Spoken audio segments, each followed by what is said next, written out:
السلام علیکم ورحمۃ اللہ وبرکاتہ۔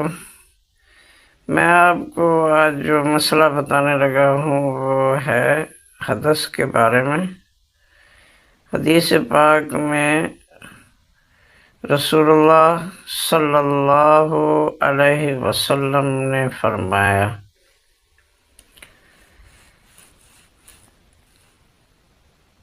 اس حدیث پاک کو آپ ذرا غور سے سنیے گا۔ رسول اللہ صلی اللہ علیہ وسلم نے فرمایا کہ جو شخص حدث کرے اس کی نماز قبول نہیں ہوتی جب تک کہ وہ دوبارہ وضو نہ کر لے۔ حضر موت کے ایک شخص نے پوچھا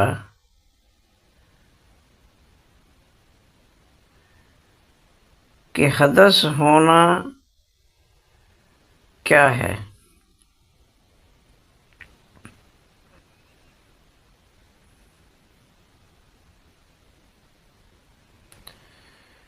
آپ نے فرمایا،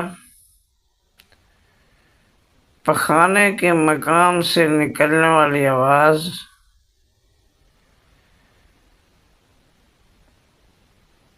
والی یا بے آواز والی،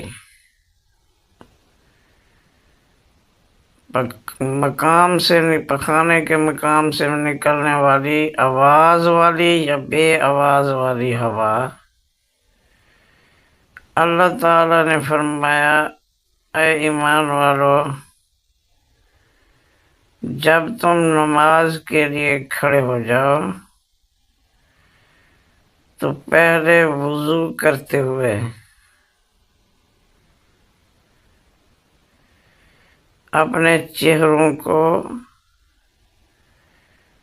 اپنے ہاتھوں کو کوہنیوں تک دھو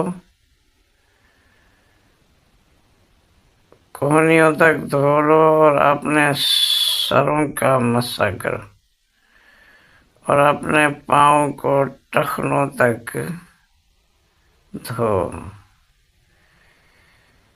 یہ اللہ رب العزت نے وضو میں جو حکم فرمایا ہے، ان کو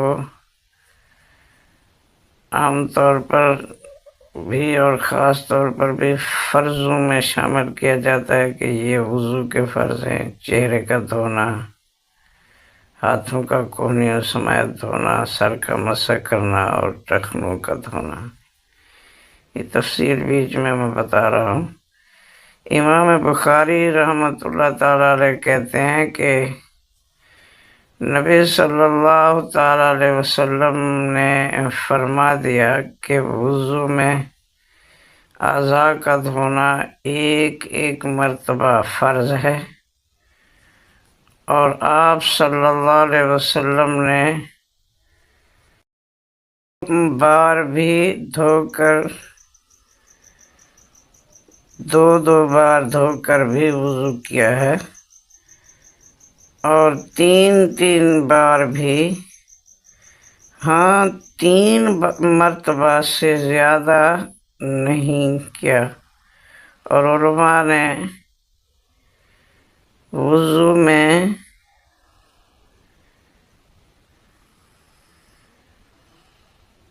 اسراف سے مراد زیادہ پانی استعمال کرنا، پانی حد سے زائد استعمال کرنے کو مکروہ کہا ہے کہ لوگ رسول اللہ صلی اللہ علیہ وآلہ وسلم کے فعل سے آگے نہ بڑھ جائیں۔